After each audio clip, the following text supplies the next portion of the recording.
Hello and welcome to this afternoon's joint Western Power and Regen webinar. As you may have heard in a very loud voiceover, this webinar is being recorded, so I do hope you're all okay with that. We will be talking today about the future of distributed energy in South Wales in the Western Power Distribution South Wales licence area. So I do hope that's the webinar you're all expecting to attend. My name is Frankie May. I'm a senior analyst at Regen. Regen have been working with WPD for the last 5 years in developing our understanding of the current situation of distributed electricity generation connected to the network, but also the possible future scenarios as well. Regen is a mission-led membership organisation. We do analytical work supporting the community energy space as well across the UK. Today, you'll be hearing from some of my colleagues at Regen, as well as Ollie Spink from Western Power Distribution to talk through the network strategy for a net zero future. There are lots of targets at a national level, strategies, reports coming out, it seems every week, but it's also more important to understand the regional characteristics and variations within each area. So Western Power Distribution has 4 licence areas and South Wales has its own unique characteristics. We don't want to just, in our understanding of the future, take the national future and divide it down and make it relevant. We want to build it up from the bottom with a true understanding of what is going on in South Wales, what has been happening, and what policy changes might happen in the near future. As part of this, we have a key role of stakeholders, and this event is one of those opportunities for you to hear about what we're doing, critique and validate some of the assumptions that we're making when we're talking about the future of energy or the multiple different scenarios of future energy. And there's a key role for stakeholders also in informing about the regional variations, considerations we should be making, and critiquing some of those technology-specific projections that we'll be talking you through today. As part of this, it's not just us telling you things, although we will be trying to impart as much as we can in the next hour and a half. We also want to be asking questions of you and getting your feedback. So in that light, we have a software which is web-based. So if I can ask you to go to another tab on your internet browser or get out your phone, and through that, you will be able to answer our polls and questions and quizzes. So if you go to, as you can see on your screens, menti.com, menti.com, and enter in that 8-digit code you can see on the screen there. I'll just read that out as you look away to your phones is 8472 2986. And this is super important, and we'll just dwell on this for a moment while everyone gets a chance, because throughout this presentation, we will be asking questions of you and trying to capture and record what you think is important and what you think we need to know about the South Wales development of distributed connections. So let's kick off with our first question on Menti. So one more time is menti.com, using that code 8472 2986. And if you are looking on your phone or on an extra tab, you should be able to see the question in front of you, which is, were you aware of the WPD distribution future energy scenarios process before today? That is the topic of today's webinar. So for those of you that are answering no, then I have good news, and that the next time you answer this question, you'll be able to say yes. Some of you may have looked at the results, some of you may have just heard about it, or maybe flicked through some of the reports. We'll be talking more about how we'll be sharing the results of this process in this presentation. Okay, great. So a fairly even split and a nice proportion of people who have already dived in and looked at the results as well. So very impressive for those people, and hopefully those that aren't aware do gain lots out of this webinar. So that's great. Do log on to menti.com if you have liked the look of that and you think it looks like fun. One last time, 8472 2986, and we're going to ask another question. What do you want to get out of today? This is really important. We have run these engagement events before in the past. We used to do them in person, and they used to be quite a lot longer, and there'd be nice lunch involved. Sadly, no lunch today, just an hour and a half, so a bit shorter, a bit more concise. But it's important for us to know what you want to get out of today so that we can hopefully improve these events as we go forward. That's great to see some of the results floating in. Yeah, Gareth, we will be putting a link in the chat as well.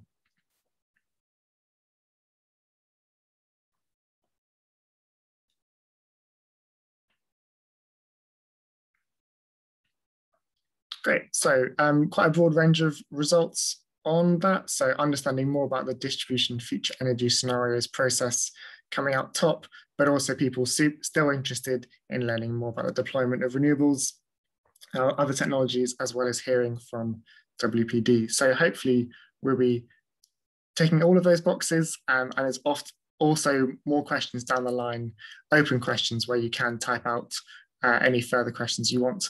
In that light, we'll be doing a Q&A session at the end of this webinar. So please do use the Q&A function in Zoom itself and just fill them in throughout the entire webinar, otherwise you might forget them, but we'll be getting to them at the end.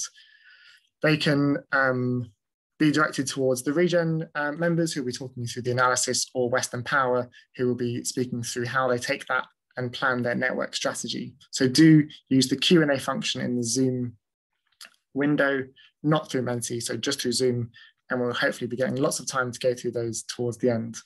Great, thanks for everyone for using that menti.com link that's now been put in the chat as well.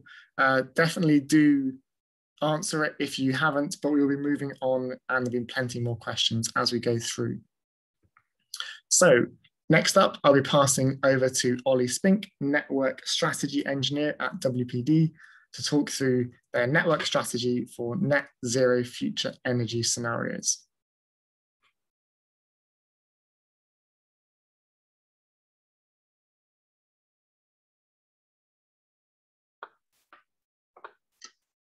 Thank you, Frankie, and good afternoon, everyone. As Frankie said, I'm Ollie Spink, Network Strategy Engineer for Western Power Distribution, and I've got a few slides to run through quickly that's just hoping to cover a kind of at a high level what the distribution future energy scenarios are and why we do them as a business, and then trying to put it into context regarding the various national and local level kind of scenario-based forecasting publications and how we see the DFES sitting within that and the uses that it can be useful within WPD. At the end of this section as well, there will be a couple of Menti questions that we would really appreciate your feedback on. And yeah, thank you to Frankie for introducing those, because we find it's a really useful form of feedback that we constantly kind of bake into our forecasts and make sure that it's very kind of stakeholder led. So to answer the question, why is forecasting required? As a distribution network operator, we're responsible for designing, maintaining and operating a network that is coordinated, economic and efficient, and able to deliver electricity for all of our customers' needs at the times that they want and need it. And we tend to find that in the future, as we transition towards a net zero future for the UK, to continue to meet the needs of these customers, we have to be a bit more proactive in understanding what the future energy requirements of these customers are and the likely energy supply mix. And we feel that this distribution future energy scenarios process is a really good way for Western Power to get an insight and understand what the future needs of our customers is going to be. And by undertaking this as an input, if you like, to the strategic network analysis that is then subsequently undertaken within Western Power, we're able to understand the network impact assessment of these scenario projections on our network. So almost, if you like, what's going to break when potentially, and then WPD can demonstrate as a distribution network operator and indeed a distribution system operator that we're capable of designing and operating a distribution network, which is, as it says there, capable of operating under all credible future scenarios of energy in the UK and in South Wales. So one question that you may be asking is, why do we need to consider multiple scenarios? Why is there not just a single view of the future that we can plan to? And I think, as everyone is well aware on this webinar, there's quite a lot of uncertainty around how we plan to, as the UK in general, and in South Wales in particular, how we plan to reach these legally binding net zero by 2050 targets for the UK. There's lots of different new low carbon technologies that are connecting to the electricity network that we need to understand the potential of, in particular the electrification of transport and heat. There's no obvious single pathway that we see out to 2050, so we see using multiple scenarios as a good way to explore almost what the range of credible futures are, so that we're able to demonstrate that we can design a network to cope with whatever future there is, and able to be funded and to almost flex our investment required in the network to accommodate the level of growth and kind of the envelope of growth that we're expecting to see. And also, understanding that there's different areas of our network, there's different local regions and different network topologies and land usage and so on, very different population kind of densities across our network. So it's also an understanding there that a local picture may not correlate with what happens at a national level. So that's really why we feel that by incorporating multiple scenarios, we feel like we've captured the envelope of what could happen. And then, as I said earlier, we're able to demonstrate that we're capable of designing and operating a network to handle that. In terms of the detail about the process that we go through to create these distribution future energy scenario projections, I'm going to leave that to Regen, because they have some really good slides coming up about how the scenario framework that we're working to and the different technologies that we're interested in. So I'm just going to kind of go at a high level and to really focus on how WPD uses this information to plan our network, if that's okay with everyone. So in order to map these scenario projections to the WPD network, obviously there's lots of really good publicly available data sets at a geographic level that are used as an input to this process. But in terms of mapping that onto the electricity network and where we expect that growth to actually manifest itself, which is really what we're interested in, we use this concept of electricity supply areas. And for this, it's, if you like, the geographic footprint as supplied by a primary substation, which is traditionally kind of 33 to 11 kV or 33 to 6.6 kV, and feeds in the region of 10,000-ish customers. So the top left picture up here, that is quite small, I apologize, but a diagram of all of the geographic primary polygons that are supplied by in the Western Power distribution license areas. And then this one on the top right here is something we've started a couple of years ago. These are the local authority areas. And what we do is we combine these two data sets of the electricity supply areas, of which there is about 1,100 in the Western Power distribution license areas. And we overlay that on top with the local authority areas to get an even more granular split. So lots of small geographic areas that contain the primary substation that these customers are fed by, and also the local authority that their area sits in. And by going down to this really quite granular level, it means we can aggregate up our volume forecasts either to the part of the network that they would be fed from, or also to a local authority level, which we find is really useful in the reporting of our DFES data, which is what a lot of the stakeholders find really useful, having that data at a local authority level. So we feel that by going to that granular level, it really kind of ticks both boxes. And when Regen will go into some detail about this, but when you investigate some of the factors that we consider for some of the technologies, so for example, the land resource availability for certain types of renewable generation, you see that there's quite a lot of variation across our 4 license areas and in South Wales as to what the potential for different technology growths could be. And as part of that, it really demonstrates the need for a a really granular local version of this future energy scenarios, because we see quite a lot of variation on a per technology basis across our license areas. And by going down to this granular level, we're able to come up with what we believe to be quite accurate forecasts locally. So the outputs of this process, there's a few different publications that I'll go through now. The primary output of the work that we do with Regen is a very large data set, which combines every single small geographic area, so the combination of electricity supply area and local authority area, which is about 3,500 across Western Power's area, combined with the various different technologies that we assess, the 4 scenarios and the 20 or so years. So when you multiply the Cartesian product of all of those, you end up with a very large data set of every possible combination of growth that we may expect to see on our network. And this is all published on an interactive DFES map, and the picture on the screen there, that's just a screenshot that was taken this morning of the South Wales licence area. So I would, if you haven't looked at that already, I would encourage you to have a look at that, and hopefully we've had quite a lot of good feedback that users find it quite useful and intuitive to work around and explore the data that we have. And in conjunction with this, we also publish a suite of reports for our DFES that each have a slightly different focus. So the top left of these ones here is a stakeholder engagement summary report. So that's something that we publish on the back of this these series of webinars, actually, where we collate the feedback from these Menti polls and the questions that are asked, and we document how that's going to feed into our analysis for this year's DFES. In addition to that, we have the methodology slide pack, which goes into quite a lot of detail about how each technology is considered. And then at the bottom right here, we have a technology summary report, which for each license area and each technology goes into quite some detail about the growth projections across the area.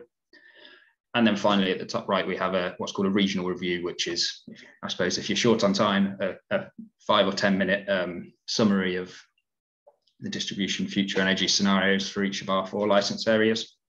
So yeah, I would say if you haven't looked at these already, I would encourage you to do so. And any feedback you have on the way that we're currently publishing this data would be greatly appreciated, because yeah, anything that we can do to help make it clearer to our stakeholders is useful. So it's worth noting that the distribution future energy scenarios that we're talking about today and that we undertake with Regen come up with what's called volume projections. So everything is in a quantifiable unit or something that can be counted. So as an example, there are the number of heat pumps expected to be installed. There is the number of electric vehicle charge points, and the installed capacity in megawatts of various different types of generation.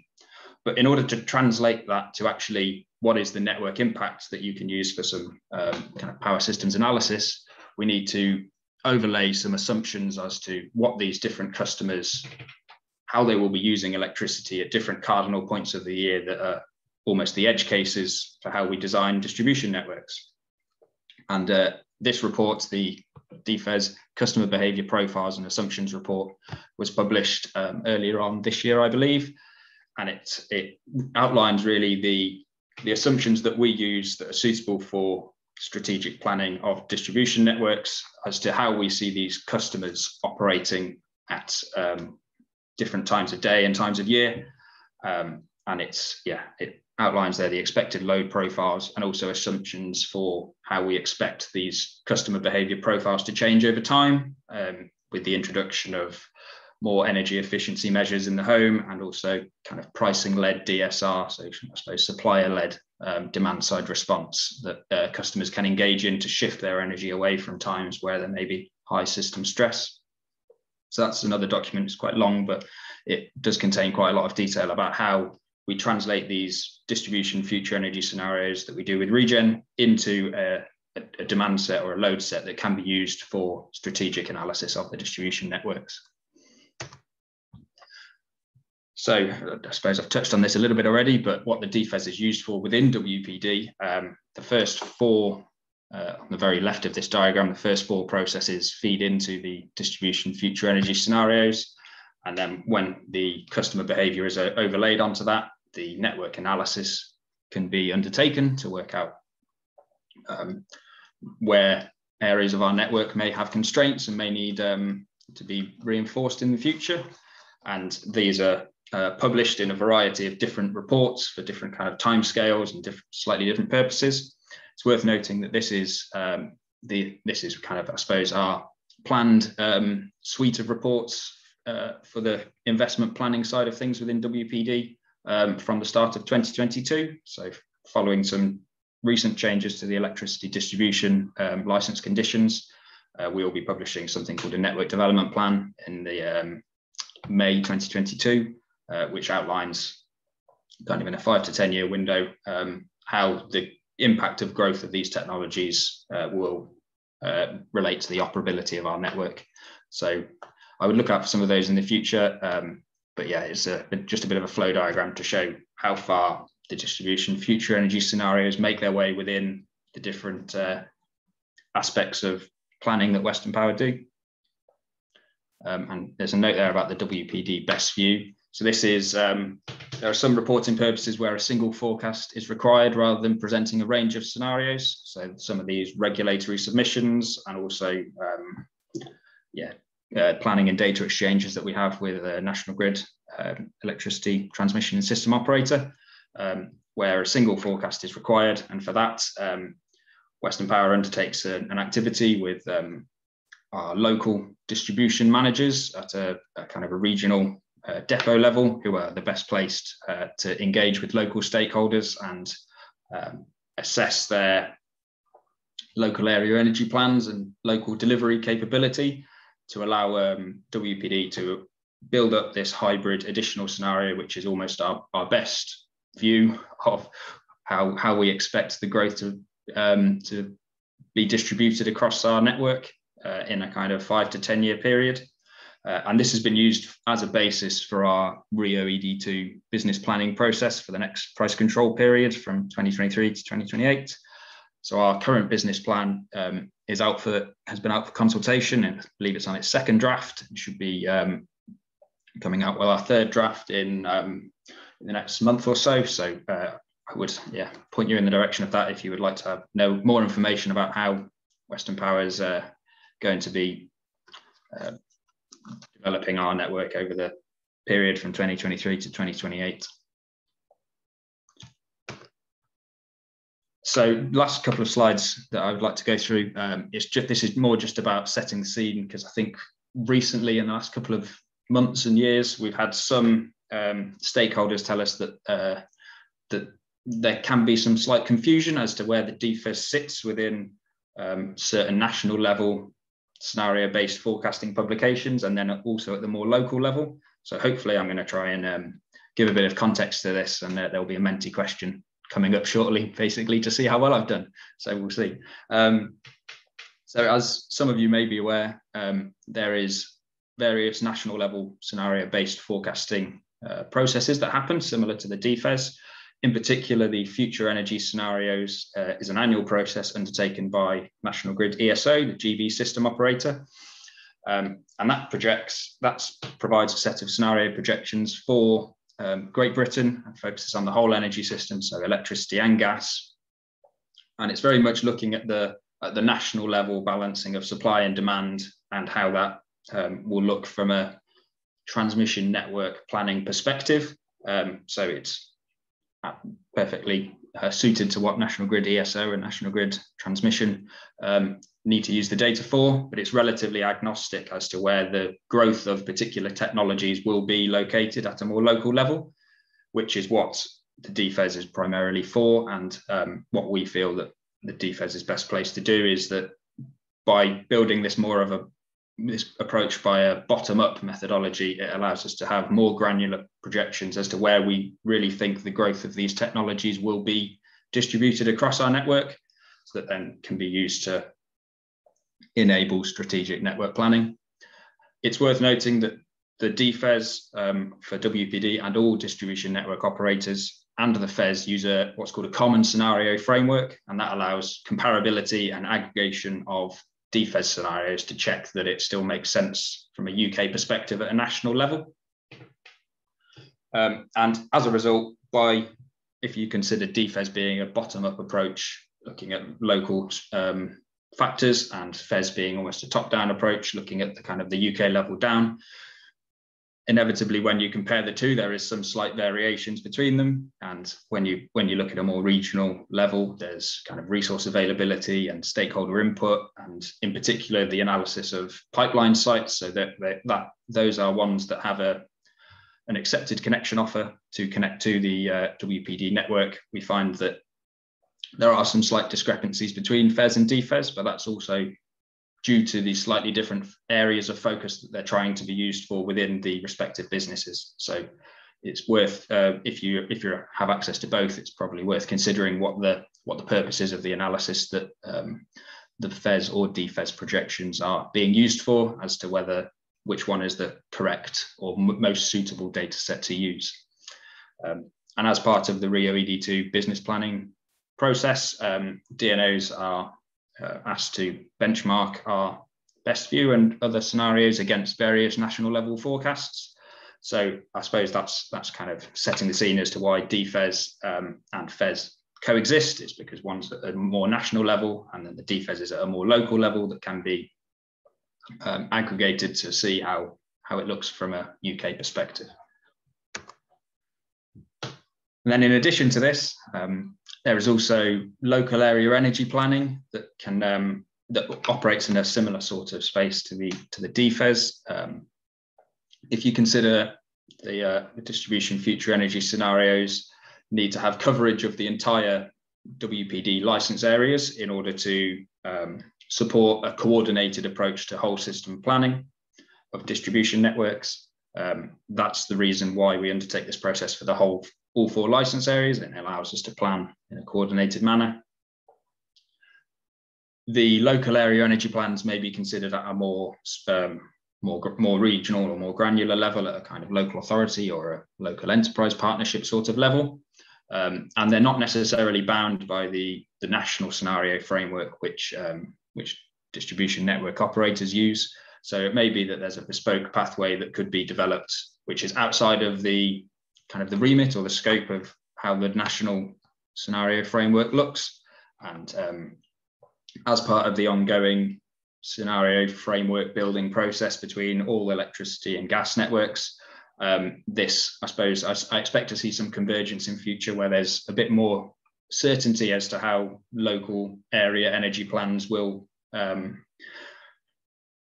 grow across the network, and how I suppose a local view converges with a national view. You'd expect to see over time, iteratively, a kind of convergence between the more local area energy planning and at a national level.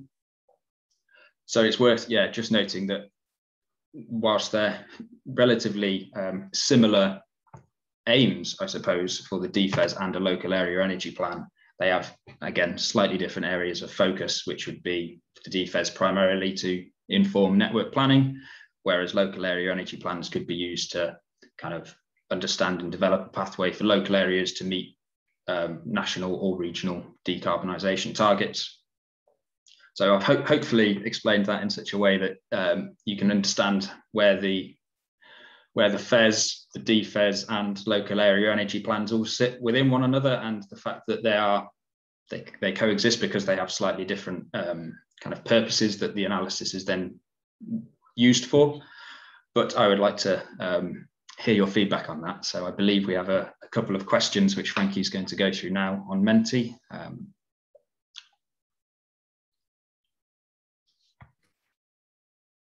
To explain a couple of questions from a WPD perspective. Thanks very much, Ollie. And yes, you heard the wide uses of DFES data there from Western Power. So all the more important for you guys to feed in and jump back onto Menti. That's right, it is Menti time again, menti.com. And we have a question coming up, which is, first of all, how would you rate your level of engagement with WPD? This is menti.com 84722986.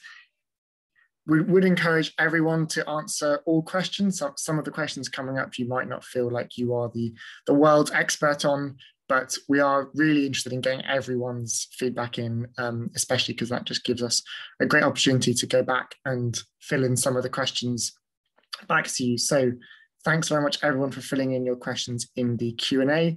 As Ollie said, we will be publishing a report summarising these events, summarising the questions that you guys are filling in and the results to our Menti questions to you. So all the more reason to fill them in. Thanks everyone to answer that question so far. We'll give a couple more seconds on that, but it seems like got quite a large proportion of people well engaged, with a few still requiring some further engagement. Hopefully this event offers you an opportunity to ask those questions that you are looking to get answers for. Okay, great. We're going to move on to another question now. So Ollie has just spoken about some of the overview of the national grid planning scenarios, Western Power's DFES, and local area energy planning. So this is for our benefit also to be able to structure these webinars and our engagement and our communications around your best interest. It's really great to understand how well you understand the relationship between these three. Let's be honest, lots of acronyms going around in the industry at the moment, a lot of different local area energy plans being developed, although few to fruition. So it's, yes, it can be confusing at times. So it's really great to get your answers for this question. Even if you know nothing, super important for us to know that as well.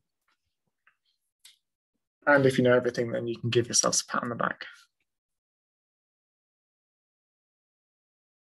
While we just wait for another few answers on that, we have another question lined up, which is around our publication of the suite of DFES documents once this process has run its course. So as Ollie spoke you through, we have the DFES dataset available on Western Power's website via the online map.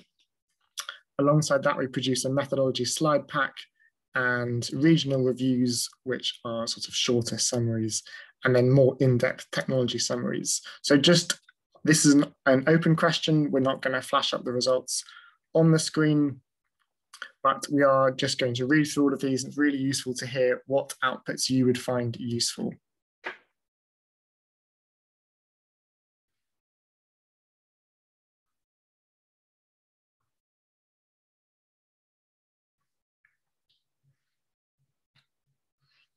We have developed and changed these outputs over the course of the DFES cycles. At the moment, this is our sort of widest suite of deliverables. So hopefully these are useful to you.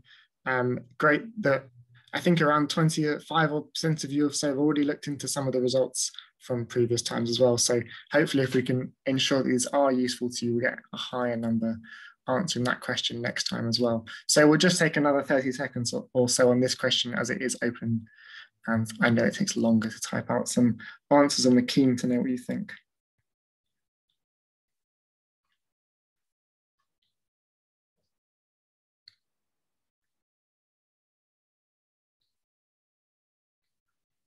Great, just another 10 seconds on that. And then we will be speaking more about the current and future projections for distributed future energy in the South Wales licence area.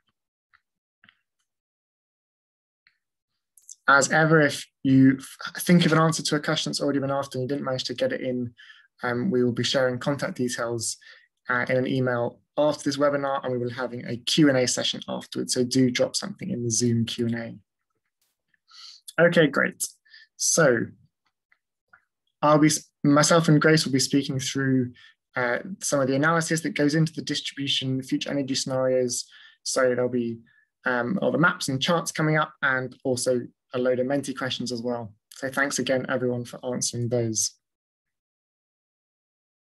So just to cover the scope of what we look at as part of the DFES, it's not just generation, although it is generation, and we look at onshore and offshore winds, solar, and above and beyond renewables, fossil fuels as well as waste. But we also look at some of the disruptive demand technologies that are beginning to connect in ever greater numbers. So electric vehicle charge points, and we're looking at the numbers of vehicles as well. We're looking at heat pumps and electric heating. We're also looking at storage, previously just battery storage, and we've expanded that scope in this round. We also analyse local authority plans for new housing and commercial and industrial developments as well, which can be really important in understanding the take-up of some of those domestic scale technologies at a detailed network level. So now sort of a brief description of the scope.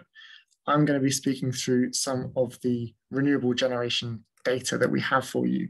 So here is a very detailed map of the South Wales licence area. You can see there the kind of range that we cover. And in blue, we have operational sites, sometimes maybe referred to as baseline sites in the DFES data. You can see the spread of, what we've included here is solar PV, wind farms, bioenergy and hydro as well. Hydro is particularly significant in the Mid Wales, so in the northern part of this South Wales licence area. We see historic large developments. However, looking forward in the green, that's the pipeline. So those are sites that have potentially a connection agreement or are in planning.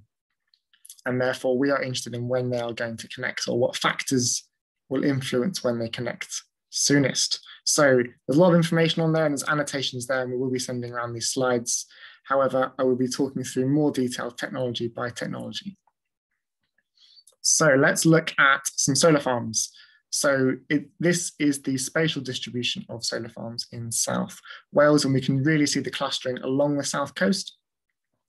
This does follow network, but also radiance. It is, I'm afraid to say, just a bit more sunny, and that's where developers have focused along with network availability. We can see real clustering in the green of the sites that may connect, that's pipeline sites in the south sort of eastern area, and fewer, although some significantly large sites as well, towards the west around Pembrokeshire.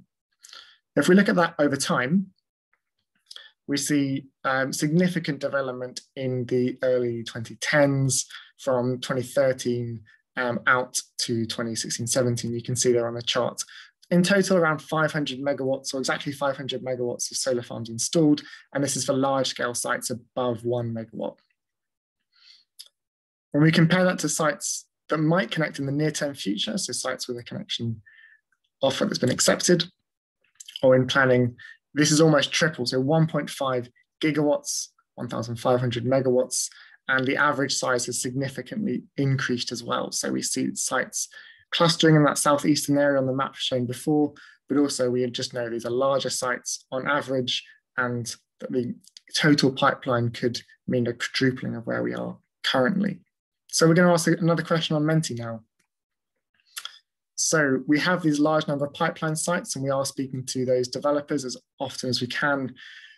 In your opinion, when will these large-scale solar pipelines start to connect in the South Wales? We have seen a significant slowing down in the last few years. Clearly last year, a particular outlier and struggling conditions.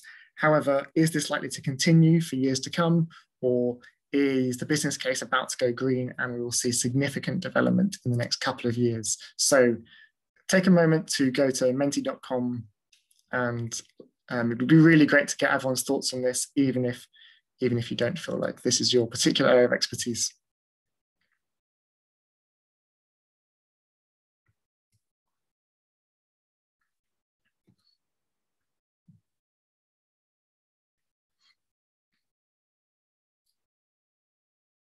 Thanks so much, everyone, for taking the time to answer that question. This would be really useful and really interesting to compare to our own analysis and also what other stakeholders have answered this question last year as well. So is this a change we can see year on year, or has 2020 skewed all of our data forever? Thanks very much to the 20 plus people that have answered that question. We'll have 10 more seconds on that before moving on.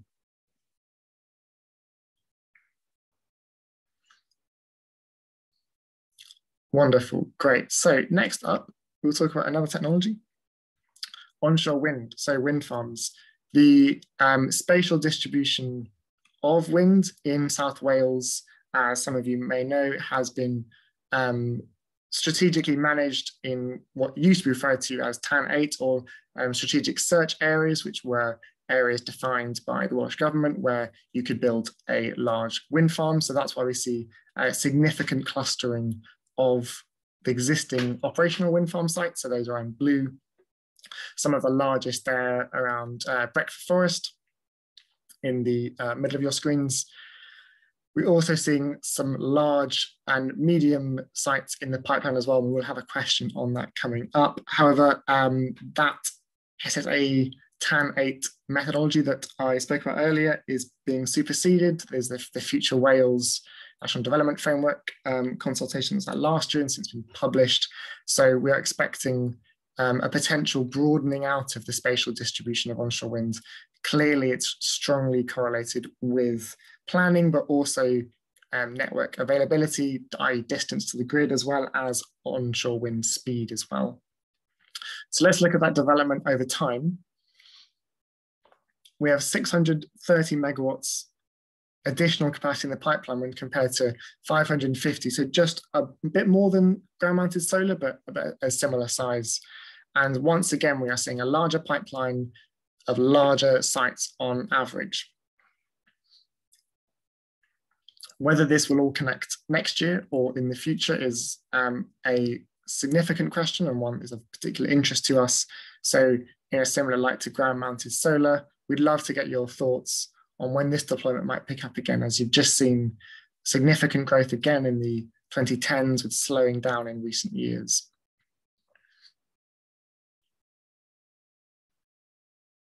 And we'll just take a moment to answer that. Really great to see all these answers feeding in, and really great that not everyone agrees, because if everyone agrees, then we don't think we're asking enough people. So yeah, really great to hear everyone's thoughts.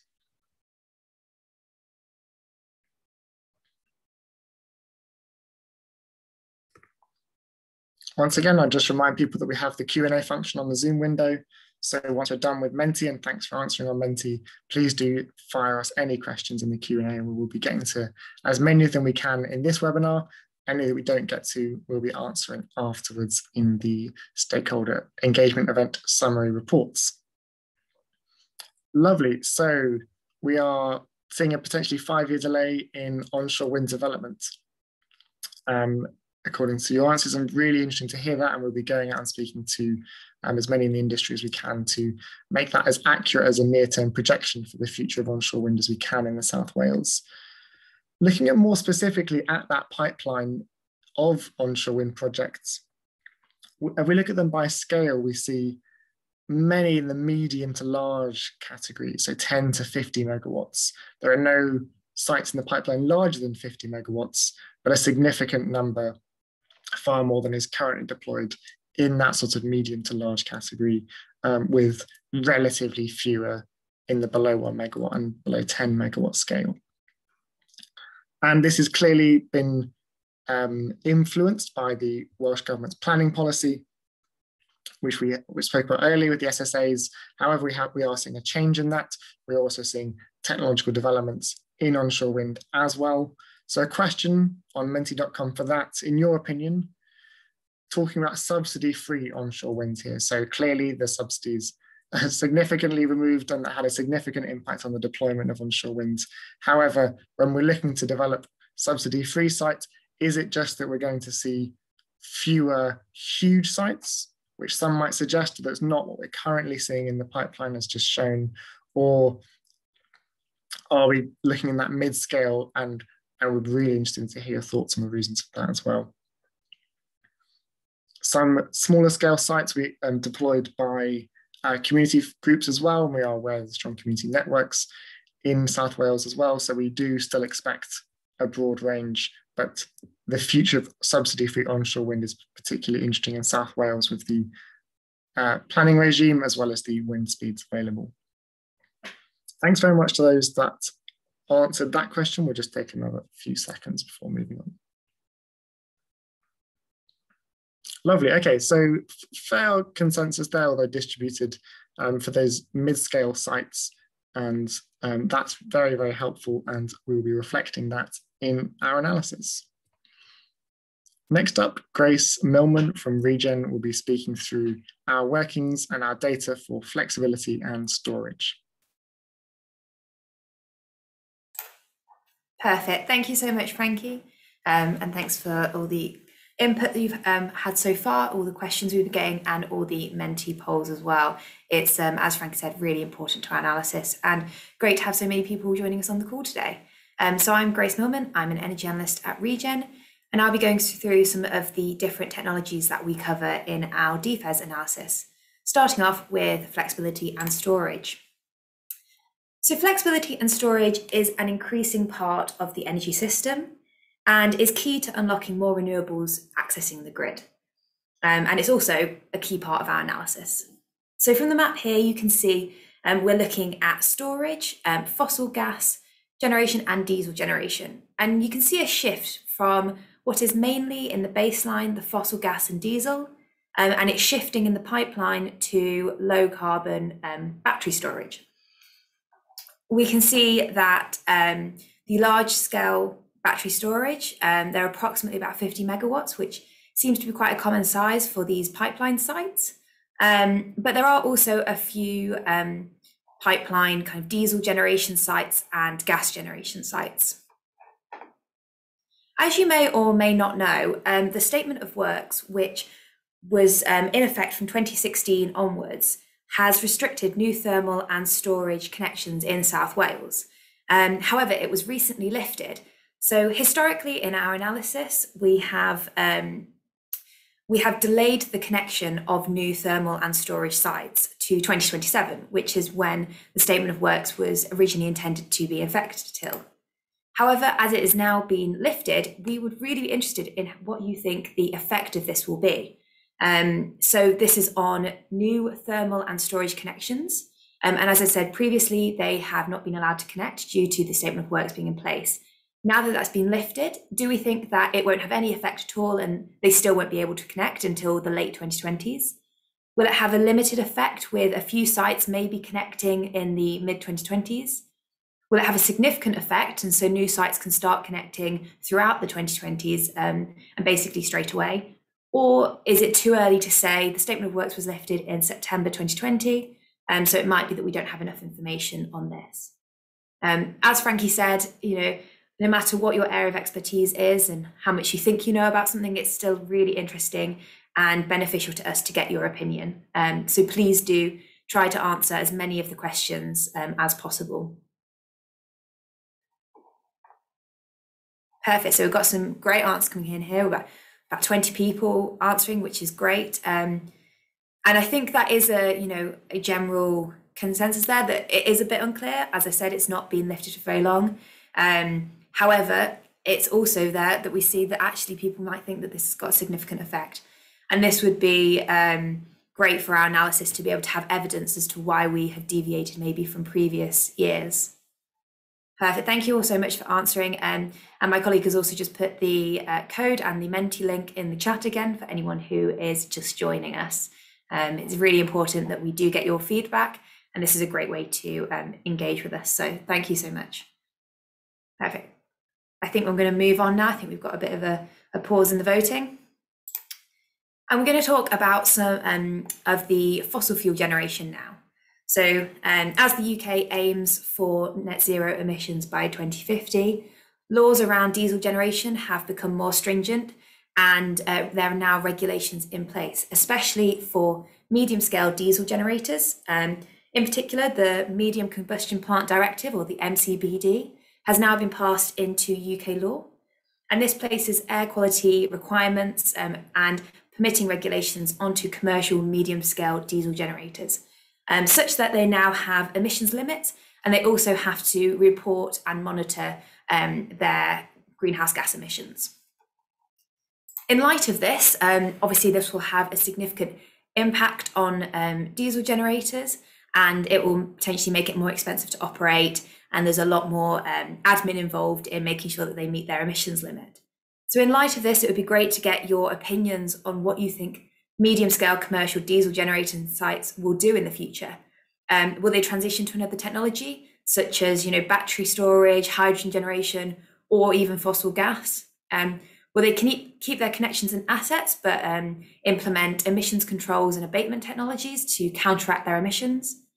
Or will they completely decommission and lose their connection to the grid?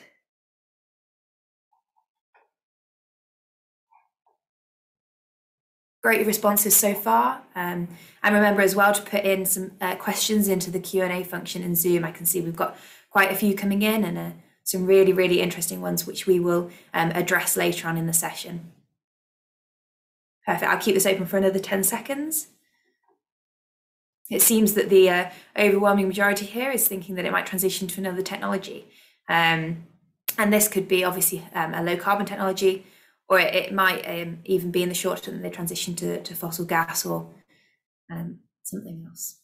Perfect. Okay, great. I'm going to move on now. And talking about alternatives to diesel and to fossil gas, we are going to be looking a bit at hydrogen today. So, staying on flexibility, as we are well aware, historically, fossil gas generation has responded to these price signals and the needs of the network and providing that flexibility on the grid. Most of it's connected to the distribution network currently, which means it's integral to our analysis for DFES.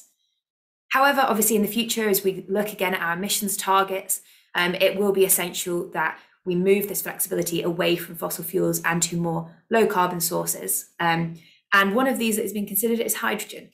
So particularly in areas where a hydrogen network development may happen or is being flagged to happen, there is the potential for hydrogen fueled electricity generation to develop, replacing fossil gas with a low carbon alternative and providing flexibility to the grid. So thinking about areas where hydrogen may be available in the future, in particular, do we think that it's likely that we will see hydrogen fueled flexible generation?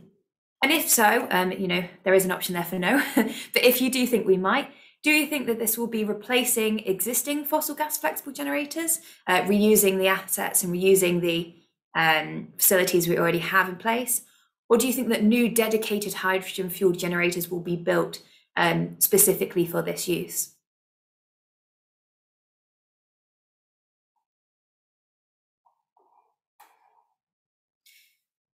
And as ever, these are all very complicated and difficult to project changes. They rely on many, many different factors, and it's not always a simple yes/no answer. But we really appreciate your feedback and your insight here, and it allows us to get a bit of a feel as to what people in the industry are feeling. Interestingly, that most people there think that actually hydrogen will have a role to play in flexible generation in the future, whether that will be replacing or with new sites. That's a very strong conclusion then. So thank you so much for that. Moving on now to electricity storage. So we've moved away from the fossil gas and diesel and more towards storage. And we can see now here that all the storage is in the pipeline. So currently, from the data we have, there are no operational storage sites. However, there are quite a few in the pipeline and of significant capacity. So as I mentioned before, these are all around 50 megawatts. Generally, things may be larger than 50 megawatts will connect to the transmission network, which isn't covered in our analysis. But on the distribution network, 50 megawatts seems to be quite a popular capacity for new batteries. And when we talk about storage batteries, we refer to it in many different ways and on many different scales. So for example, on this multi-megawatt scale, as the ones I've just shown you, these are likely to be either standalone batteries, which provide balancing, flexibility and support services to the grid, or they could be co-located with renewable generation. So this allows them to make the most of their asset and to provide an extra revenue stream. On a smaller scale, maybe single megawatts, we see a high energy user scenario where battery storage is implemented alongside an operational site to support the on-site energy management. And on a kilowatt scale, so really, really low scale here, we're on domestic level. And this is where storage can be installed in households, maybe alongside rooftop PV or other renewable generation, and provide backup services on a domestic scale. So looking ahead to the future, the near and the medium term in particular, which of these business models do we think will see the most growth in? So I'll just give a quick summary again. We've got standalone and co-location, which are the multi-megawatt scale batteries. As I said before, we're seeing quite a lot of 50 megawatt ones. So will that be what we see? Will we see it as a high energy user business model where it's used alongside existing industrial or commercial customers in order to help them manage their own energy? Or will it be on a domestic scale, so the 10 to 20 kilowatts scale, where it's used alongside domestic generation?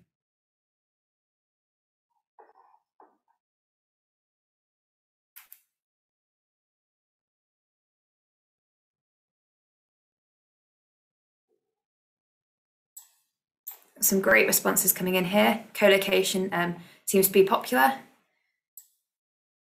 I think it links well with the growth in renewables. It may be inevitable that we see storage growing along with that as well.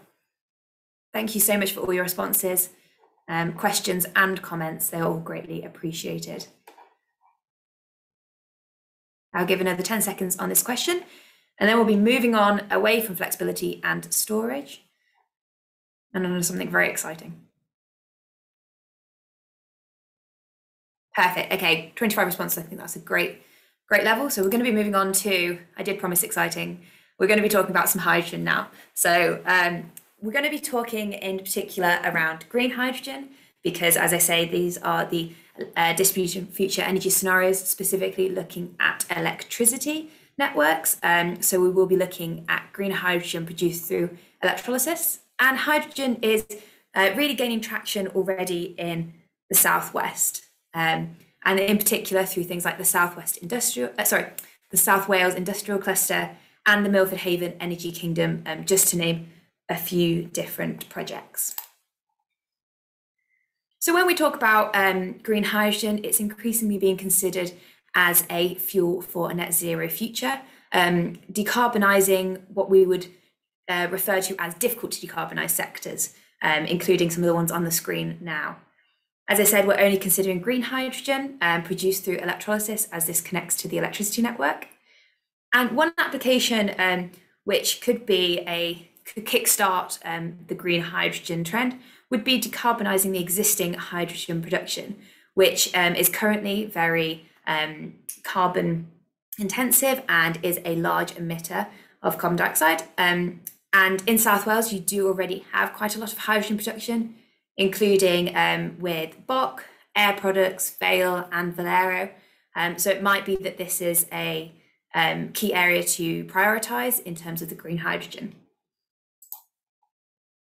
So thinking about the uses, as we just saw there, wondered how you believe that green hydrogen could be incorporated into South Wales, in particular in order to meet net zero emissions. So we've got a few options here.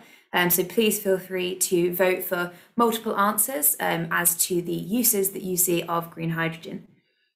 I'll go through those as well. We've got decarbonising existing hydrogen production, so moving away from the high carbon hydrogen and moving towards low carbon. As a transport fuel for HGVs or buses, aviation and shipping, and this might be in the form of ammonia. As a fuel for electricity generation, used in high temperature industrial processes such as the production of steel and cement, which are both big industries in South Wales. For heating homes and businesses, in particular hybrid technologies, or heating homes and businesses, in particular hydrogen boilers. So it would be great to get the differentiation between those two so that we can see what the feel for those are.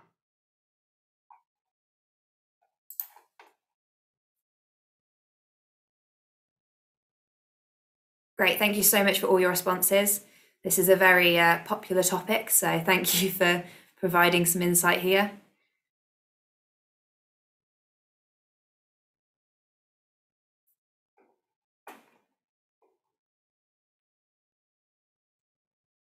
Perfect, I'll leave this open for another 10 seconds. But I think we can see that, yes, decarbonising the existing hydrogen production does seem like a good first step in introducing green hydrogen into the energy system. We're going to stay on hydrogen for a bit here and go back to kind of the business models and the scale and location of electrolyzers. As hydrogen and green hydrogen in particular is a newer technology, we have less certainty about what the future will look like in terms of its business models. And there are different ways of producing it and distributing it and where the demand customers will be. So a few different examples we've got here, which would be great if you could rank, would be co-location with renewable generation. So a bit like battery storage, having a dedicated supply from renewable generation in order to work with curtailed energy. You could have small scale electrolyzers at transport hubs in particular. Medium scale electrolyzers serving industrial clusters, maybe forming some kind of hydrogen hub. Large scale hydrogen production, mainly focused on exports. So not necessarily being near a demand customer, but focusing on the trading of hydrogen with other countries. Or actually, we don't produce it domestically at all, and we focus more on imports.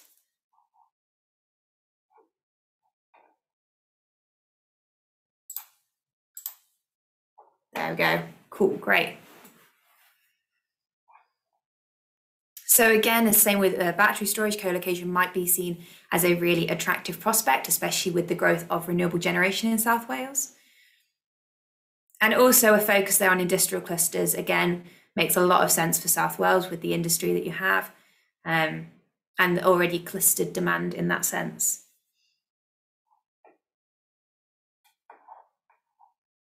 I'll leave this open for a few more seconds to get everyone's votes in.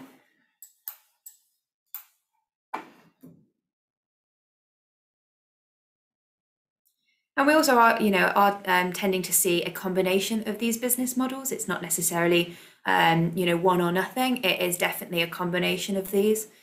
And it will very much depend on the location, which is a key reason why we do the DFES rather than just to split up the national numbers and divide them by land area or something like that.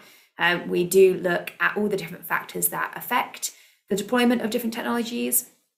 And we also realise that it is a combination of these different factors that will lead to our future energy scenarios. Great, thank you all for your feedback. Make sure you keep putting in some questions into the Q&A chat function, and also continue to stay on Menti while we've still got a few more questions for you. Moving on now, we're going to be talking about domestic heat, specifically looking at electrification technologies. So the decarbonisation of heat is the greatest challenge the UK faces in order to become net zero. And it's also a very important factor because it affects us every day and our comfort in our lives. So there's been a considerable amount of discussion of it, as you may expect, within the UK government, and we are expecting the heat and building strategy out of BEIS in the coming months, which hopefully will give us a bit of clarity as to how they are prioritising the decarbonisation of heat in the future. In the Energy White Paper, which came out last year, and hopefully quite a lot of you will have seen, the UK government announced their ambition to install 600,000 heat pumps per year by 2028. And this would have to rise from around an installation rate of 30,000 per year at the moment. So you can see in the graph there that there's quite a big increase in deployment rate. And this will require a lot of government support and incentives. So an area that has been quite interesting to read about at the moment has been the Future Homes Standard, which is expected to come into force from 2025, and it will require new build homes to install low carbon heating and stop them from being connected to the gas network. So that could have a big impact on the 600,000 a year installation rate, but it will all depend on what kind of government support it is given. And for South Wales specifically, we can see that the proportion of homes with heat pumps is strongly linked to off-gas areas, where a high level of the housings are currently on heat, solar fuel, biomass, LPG, which tend to be quite expensive forms of heating, and therefore heat pumps could be a great alternative for them. While in on-gas areas, obviously natural gas through the gas network is the preferred option, or at least the most common option at the moment. And then in urban areas, we are seeing some resistive electric heating with low levels of heat pump uptake at the moment. In terms of the rate of deployment, we see about 0.4% of homes in South Wales having a heat pump, which is similar to the GB average. So as I've mentioned, this 600,000 heat pump target, which the government has announced. And what I'd really like to know from you at home is, which areas do you think will be targeted first by government? So I'll talk through some of these now as you vote, and I realise I'll give you a bit longer to vote on this one because there's a few different options and quite a lot of decision making to do. So do we think it will be prioritising off-gas housing, which currently has fossil fuel heating? As we saw before, these tend to be where heat pumps are currently located. So will the focus be on those? All off-gas housing, including those that are currently using electric heating? Will it target on-gas houses that are currently connected up to the gas network? Social housing, where the heating fuel or heating source is normally determined by kind of a government authority or local authority. New build housing, where obviously you're building it from scratch and you have free reign over which technology you want to use from installation. And as I said, the Future Home Standard is targeting new build housing in particular. Or will they prioritise households in fuel poverty, who tend to be on expensive forms of heating anyway and are at severe risk of being disadvantaged by this energy transition to net zero? So it's great to see so many of you voting here. We've got a clear favourite in new build housing. And I think with the Future of Home Standard, as I've just mentioned, that is clear that the government will be supporting the use of heat pumps in new build housing, or at least low carbon technologies. And also off-gas housing that's currently relying on fossil fuels. And I think it's great that we see this. We've also got a few different answers there. So it's great to see, as Frankie said earlier, if you all had one answer, you're either, know more than I do, you've got some maybe secret insight into government, or we're not asking enough people. So it's great that we've got a few different answers there. And it allows us to, in our modelling, to reflect this using the different scenarios. Great, cool. I think we've reached our voting there. So I'm going to be passing back to my colleague Frankie to talk about electric vehicles. Just want to say thank you so much for all your votes, and they've been really appreciated. Thank you. So another significant source of electricity demand in a house or in other non-commercial buildings is electric vehicles and electric vehicle chargers. So we're going to talk about a few data points that we have at the moment, and then some of the uncertainties in electric vehicle uptake that we see going forward, and it would be great to get your thoughts on. So a quick summary at UK level, so this is fairly high level, but we have, as you probably know, a target for a ban on no new petrol or diesel cars sold after 2030. This has been kind of brought forward over the last few years from 2035, so that's been quite interesting to see the impact of that. During COVID, actually, electric vehicle sales have stayed fairly high, as in at the small level that they have stayed fairly robust, which has been quite interesting. We've seen a decrease in sales of other vehicles, particularly diesel. We've also seen quite interesting patterns beginning to emerge for electric vehicle chargers as well that I'll be going into soon. So that's a brief summary of the UK policy. And let's look at some of the data. So although every year on year, we are all buying more electric vehicles, we are still very much at the beginning of an exponential curve. So down at 1% at the moment for all cars and light good vehicles. So are currently plug-in electric. The Welsh average compared to the UK national average is around 0.5%. So might seem like quite a big difference from the 1%, but let's remember that we are still very much in the early days of this revolution, really, in the way that we get around. So we were asking you a few questions around this, but as we can see, at a Welsh level or at a UK level, we are increasing, and every year we're increasing more. let's look at that sort of spatially in the South Wales licence area. So this is a map you can see that is electric cars, LGVs, compared to like total cars. So it's basically a density map. And we see, straight away, Swansea is particularly high uptake, and that is down to company fleets. So they are having an interesting impact and really pushing Swansea up ahead with 71% of EVs owned by a company. We are typically seeing the uptake of EVs. They aren't people's first car. For the most part, in early years, we see them as they are going to houses with multiple cars. This is a factor that gets people around range anxiety to do with where and when they can charge their vehicle. So we tend to see a correlation, as we can see on this map, with some areas of greater affluence, with rural areas, with off-road parking where they can charge their car for cheap. And in some cities and some urban areas, such as Cardiff, we see there slightly lower uptake in this, we think is to do to the level of on-street parking availability, which is a big factor in the uptake of electric vehicles. However, there's significant difference in where the electric vehicles are registered and necessarily where they might charge as well. So we're interested in that as well. If we're in tourism hotspots in the summer, so over in Tenby, will we need lots of charges for seasonal tourists like that, or are we still going to be focused mainly on the charging at home areas? So let's have a look at uptake by charger type. This is really focused on non-domestic chargers, i.e.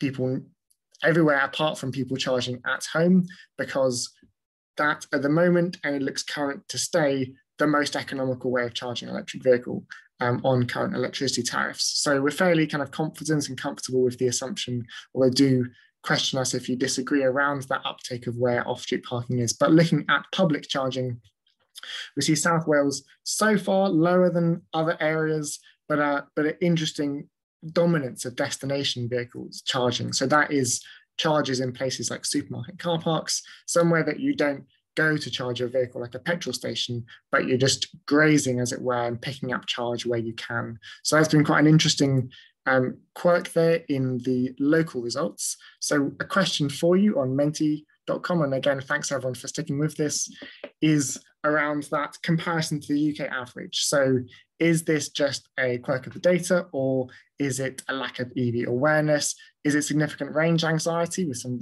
particularly rural areas in the parts of mid Wales that are in the licence area, people driving further kilometres and therefore, that range anxiety having more of an impact?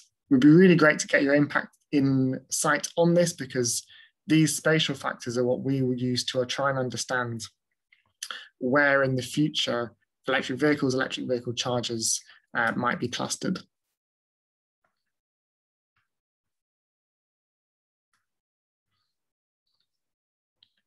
So yes, cost of new and second-hand EVs, clearly this is an early days for the electric vehicle market. They are beginning to filter into the second-hand markets, but it is still an expensive choice.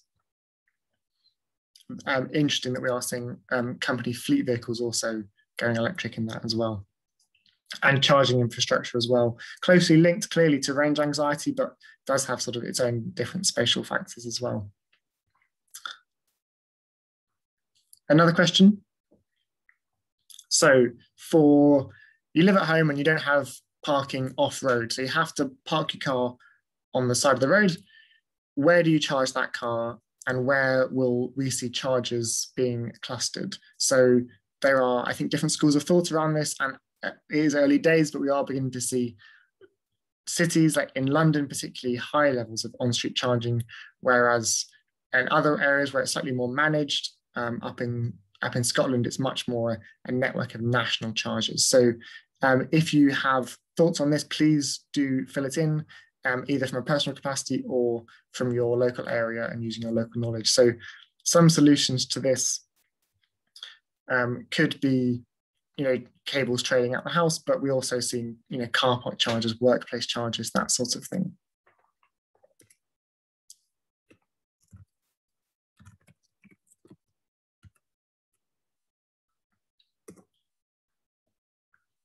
I've just got a comment there in the chat about the presentation screen being black. I think it's still coming through for our panelists, so do let us know if that is a problem for other attendees. But so far from me, I think I'm seeing those results filtering in, which is really great.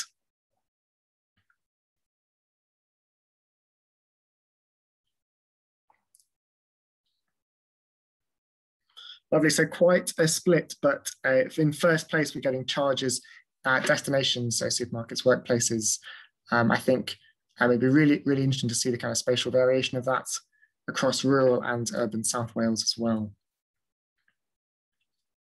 Lovely. Okay, so thanks very much everyone for engaging with that. That is the end of the sort of electric vehicle data presentation, and we're now going to move on to further questions and Q&A. So it's great that everyone's been filling in those questions in the Zoom Q&A function.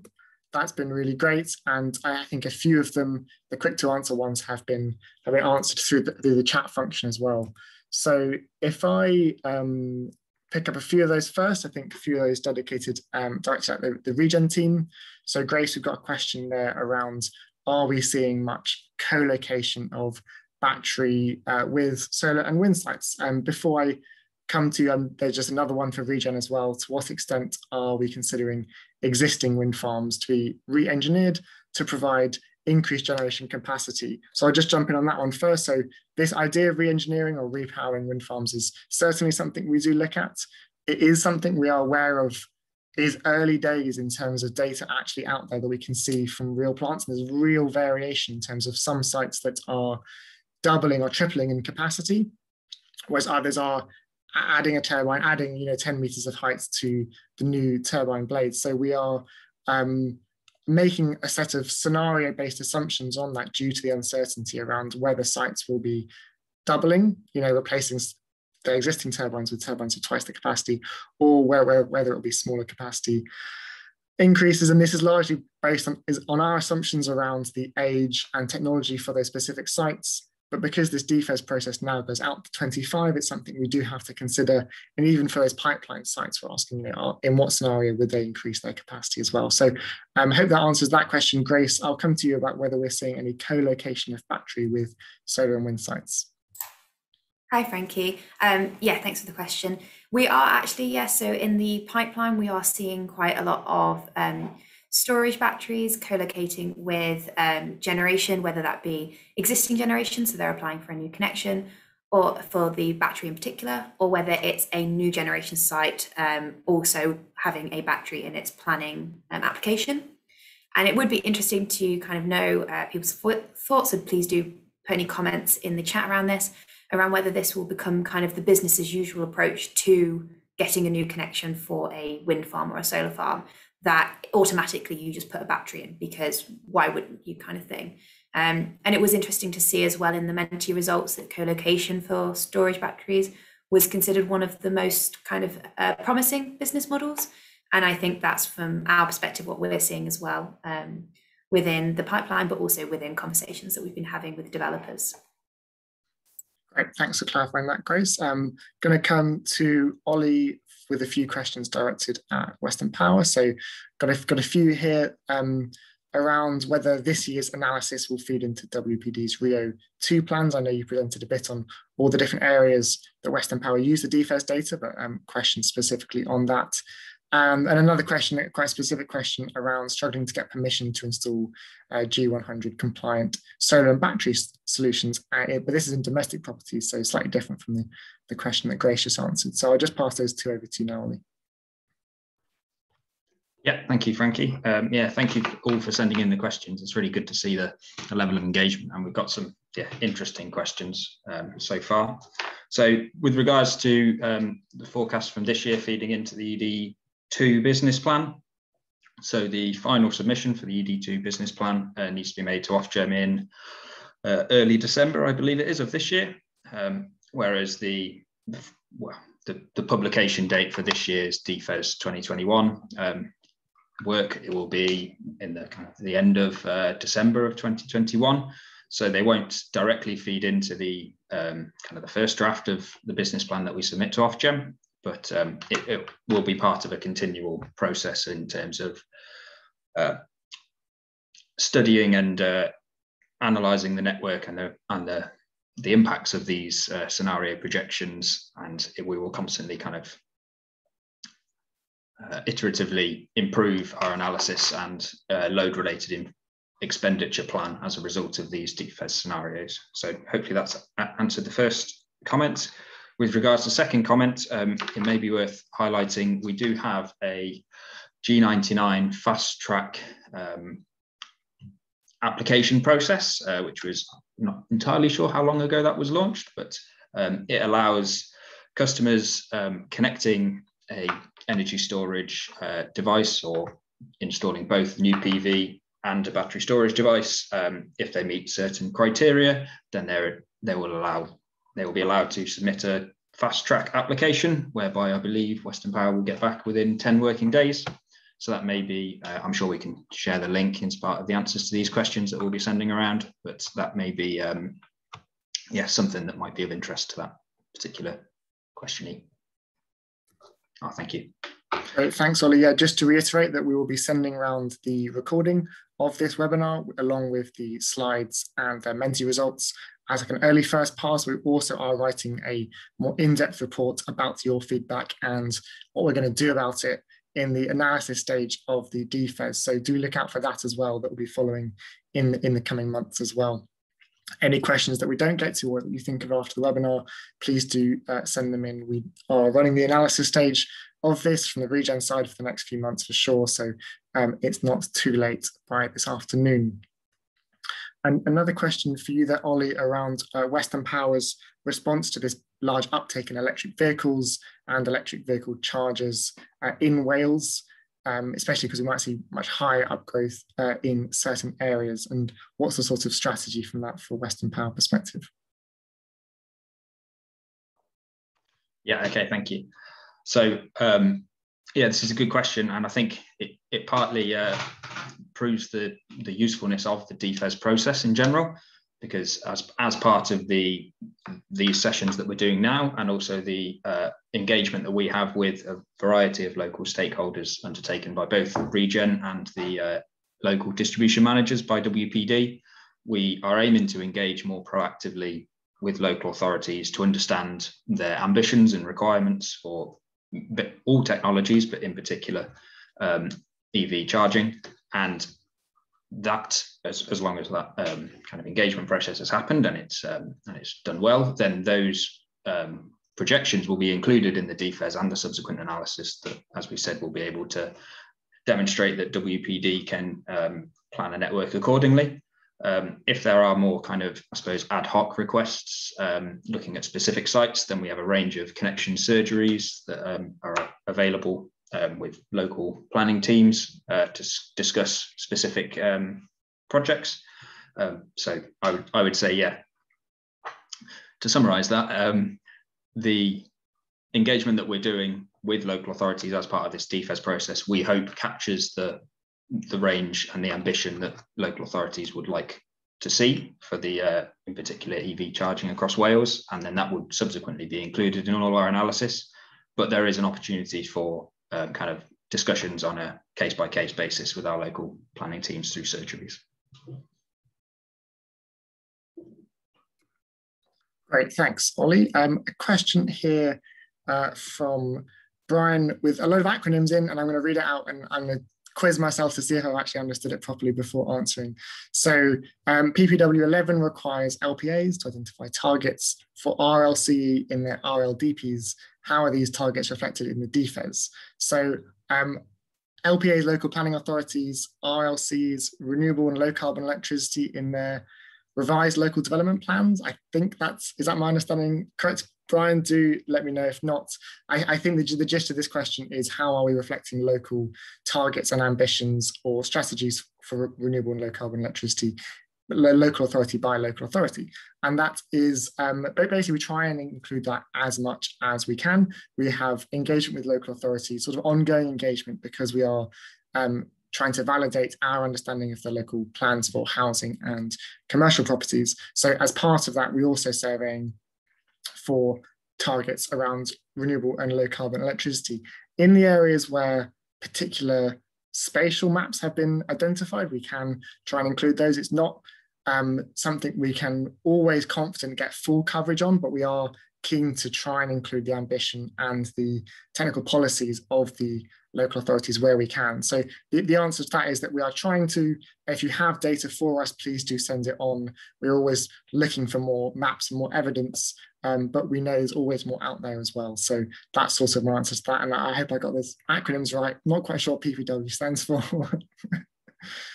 We have, I think, another couple of Menti questions just to summarize your feedback to us. So the first one, I believe, I don't know if we can show up the slides again, Planning Policy Wales, should have guessed that, is a specific one to this year, which is around the COVID-19 pandemic. So this is just an open text one, and we just love to know how the use of the energy system, that's that menti.com slide again, has changed in response to COVID. So this is something that we haven't got firm data on, other than live data from electricity consumption, but specifically the patterns and the uses and the motivations. It'd be interesting to hear your thoughts about.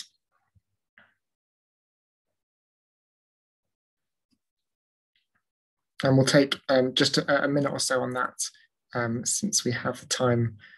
But yeah, do take a moment to type out on that one.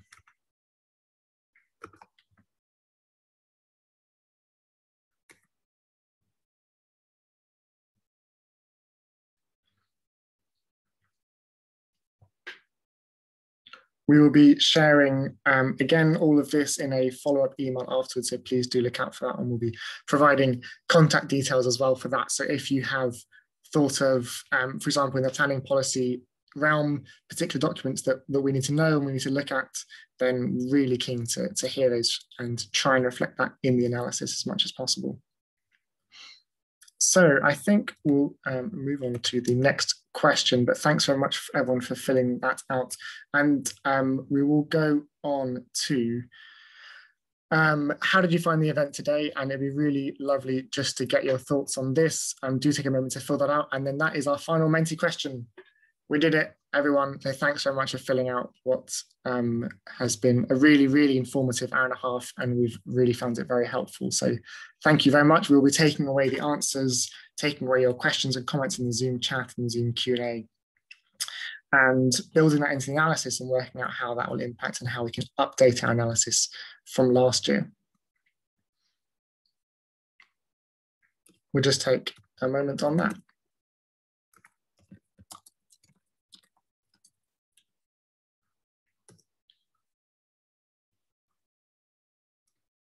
We have been seeing your Zoom comments, by the way. We haven't necessarily been able to respond to all of them, but we are taking a capture of that Zoom chat. So thanks very much. And we are going to end the webinar there. So thanks very much, everyone, for joining, and I hope you enjoyed it.